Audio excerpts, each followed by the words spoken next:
Pag tumapak sila sa lupa, manghihina sila. Dahil malakas ang orasyon itong ginamit ko. Kahit may agimat pa sila, hindi na nila magagamit.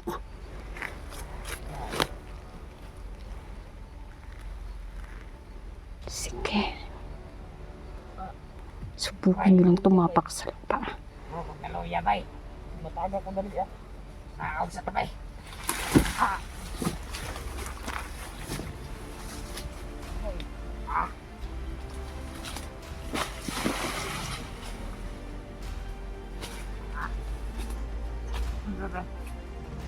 Parang nilalaman sila ng lupa. Sulit ka tanda. Sayuta.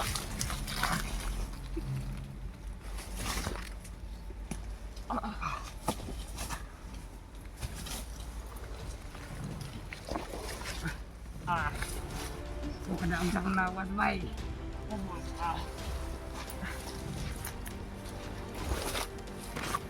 Ano mo na eh?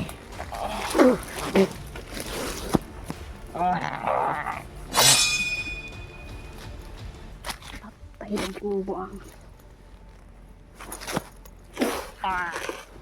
Usapin pa kita. Mahayop kayo.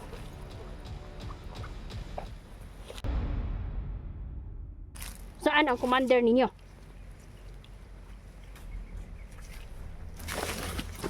Ha?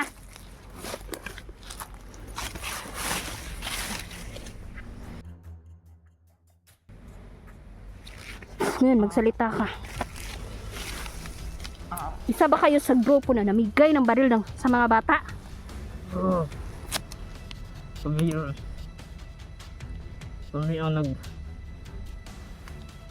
nagbigay sa mga bata para ubusin yung mga diyanti doon. Grabe no. Mga walang hiya talaga kayo. Saan na yung mga bata na ilan na nawawala? May 4 na kabataan na hinahanap ng kanilang magulang. Isa ba kayo sa grupo na yon? Kinuha na nila yung Umayos ka, umayos ka. hindi niya mahanap yun. Hayop mo ka.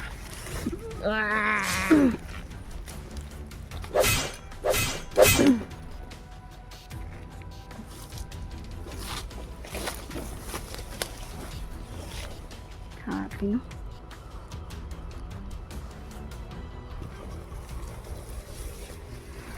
Walang hiya kayo pa.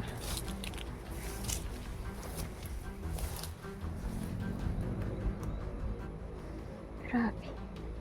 Mga walang awa.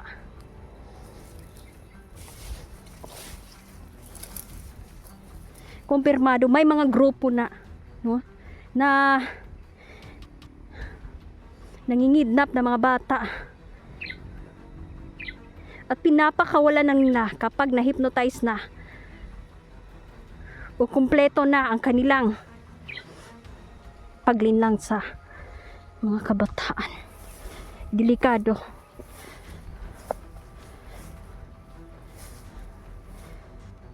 Kasi kung hindi masagip ang mga kabataan na yon na nagdadala ng baril,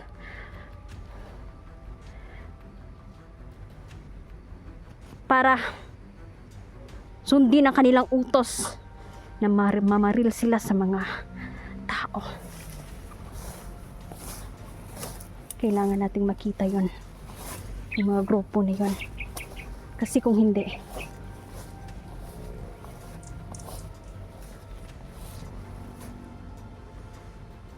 delikado. Makakapatay pa sila ng mga tao. Ginagamit nila ang kabataan dahil hindi nakukulong.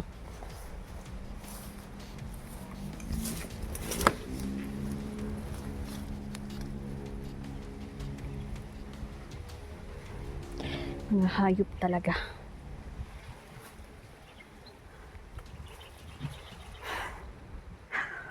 Magpapakawala tayo ng orasyon yun. Malakas ang orasyon para sa mga kabataan na na-hypnotize. Gusto ko na mga tika. Kurang.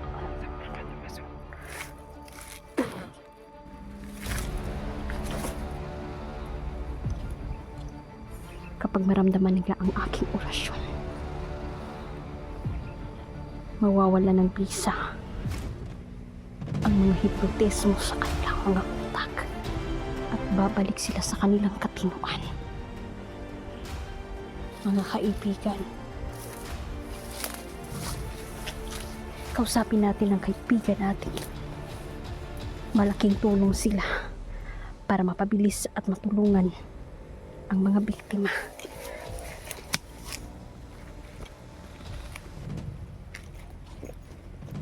Ayan, magpapatuloy po tayo. Kaibigan, nandyan po ba kayo?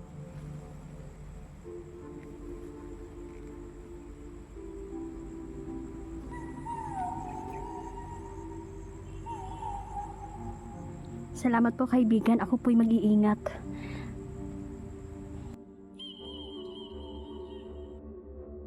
Tuloy pa rin po itong misyon natin, no? Sabi natin mga kaibigan, unahin talaga yung mga bata sa pagsagip. Opo kaibigan.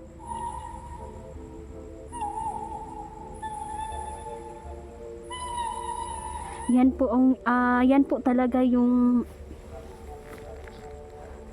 pinag-aalala ko kaibigan, kasi marami na pong nabalitaan na marami na pong mga bata na pinatay at pinapo na lang kung saan-saan kaibigan. Tingin ko iisang grupo lang talaga ito sila.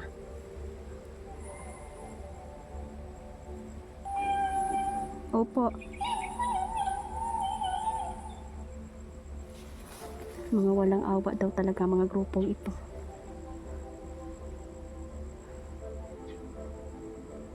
Opo kaibigan. Hindi talaga ako magtitira ng awa sa kanila kaibigan. Dahil wala din silang awa sa mga bata. Opo kaibigan, salamat po. May naririnig akong boses malapit lang dito.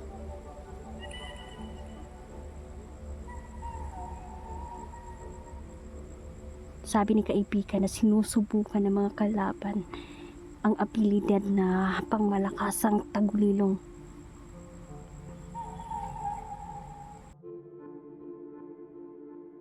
Pero nagkakamali sila, sabi nating mga kaibigan.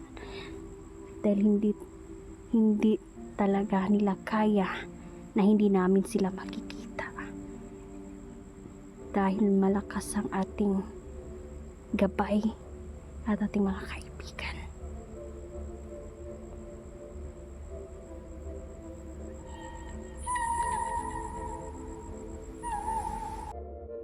Papatayin natin sila, yung mga masasama. Wala na tayong ititirang buhay kaibigan. Salamat po sa panibagong lakas. Opo kaibigan.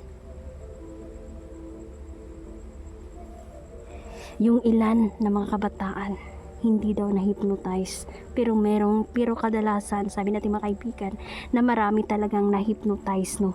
Pero may ilan na talagang pinipili talaga nila na gawin ang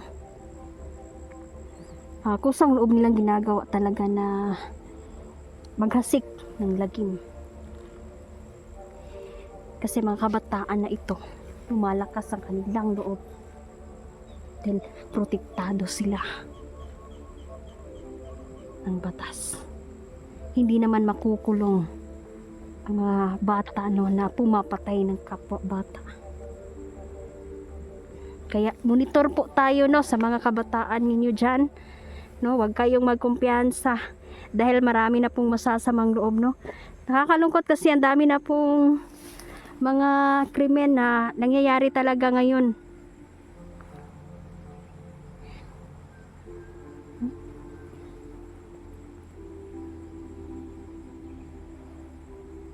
Easy na lang nilang pumatay ng tao, kunting bikil lang sa tao, pati yung nakadayon mo na nga. Ingat lang po tayo, huwag masyadong magtiwala kahit kakilala nyo pa yan. Ang gugulo na, mas sobra pang gumulo ang ating mundo ngayon.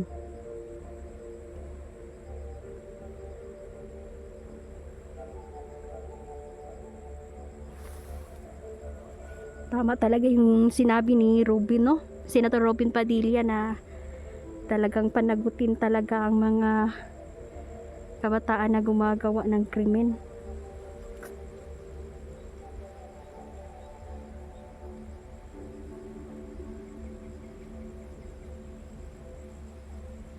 Kasi yung ilan ay minihasa na lang yung mga bata dahil yan ang dahilan, no? Dahil hindi sila makukulong.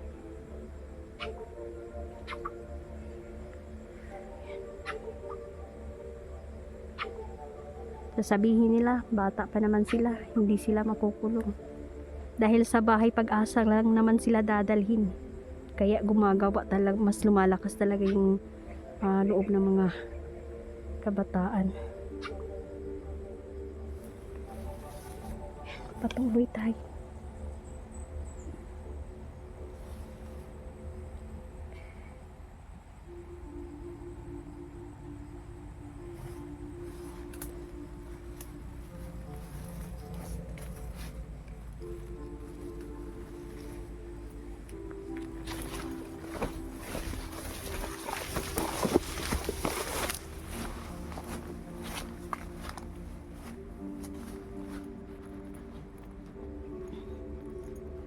Dito pala sila naglulungga, ah.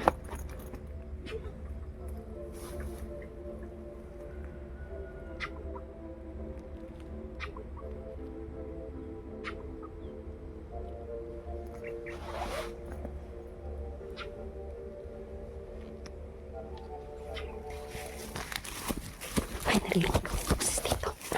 Sabi ni kaibigan, may kalaban.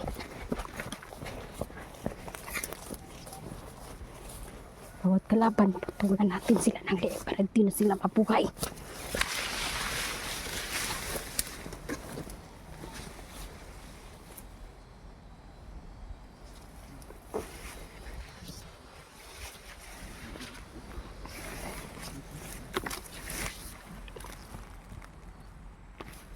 Ayan. Unahin natin sila. Sige, makanang.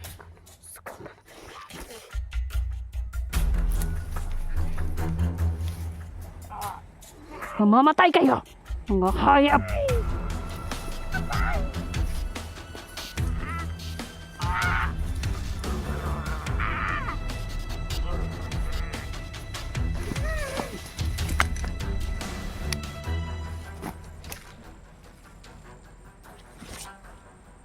Subukan na sila na to.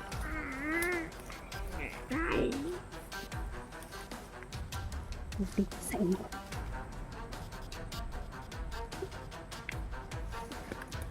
Hindi sapat ang kulang.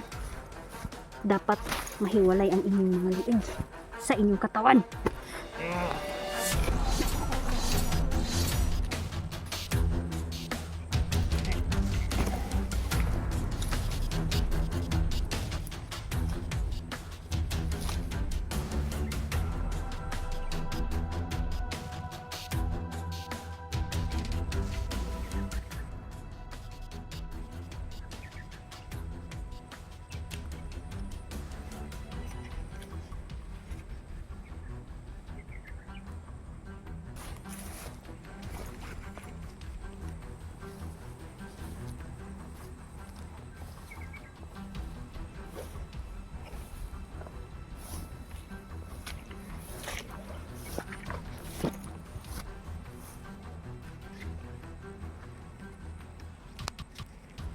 Ang babaho ng mga bandidong ito. Hindi na kasi sila marunong magbigo.